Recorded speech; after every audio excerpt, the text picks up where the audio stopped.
Bonjour à tous, on continue cette série sur les avantages de faire une PTSI au lycée Jean Perrin. À tout numéro 6, nous allons voir comment se passent les concours dans cette filière.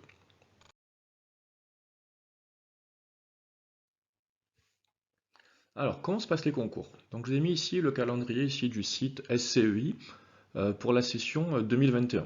Alors, on constate que pour les filières MP, PC et PSI, il y a plusieurs concours en fait. Donc, chaque groupe d'école va faire son concours. Ça commence par l'X avec le NS, puis Centrale Supélec, puis le concours Minpon, et enfin deux concours en même temps.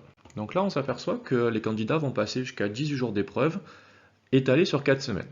Alors je ne sais pas si vous avez eu l'occasion de faire un bac blanc, vous verrez que lorsqu'il y a un enjeu, parce que passer des concours c'est quand même un point culminant de votre carrière d'élève, ça génère une fatigue un peu psychologique et physique.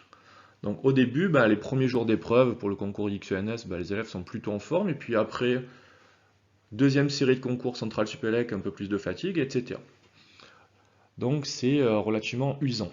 Et on constate qu'il y a des concours qui ont lieu en même temps. Donc le concours CCINP et le concours E3A Polytech ont lieu en même temps. C'est-à-dire que les candidats, ils ne peuvent pas intégrer toutes les écoles. Ils n'ont pas la possibilité de s'inscrire à toutes ces écoles parce que les concours, les épreuves ont lieu en même temps.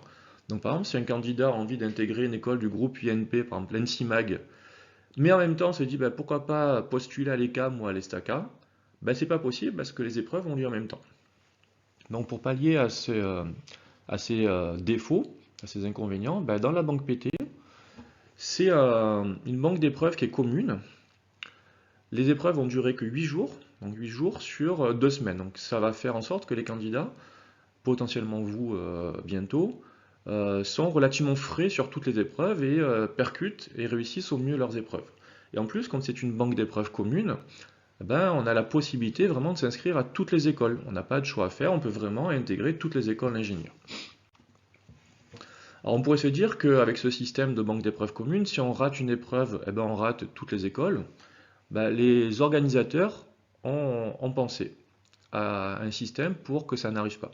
Donc par exemple, en maths, vous allez avoir trois épreuves. La maths A, qui est plutôt orientée algèbre et proba, le maths B qui est plutôt orienté géométrie algèbre, et maths C, analyse. Donc chaque épreuve va avoir un profil un peu différent, et les écoles, en fonction du profil d'élèves qu'elles veulent recruter, vont recruter que sur une ou deux épreuves et pas les trois. Donc par exemple, les arts et métiers ne recrutent pas du tout sur l'épreuve maths A. Donc si vous ratez l'épreuve maths A, ça n'a aucune incidence sur votre intégration aux arts et métiers, parce qu'ils recrutent que maths B et maths C.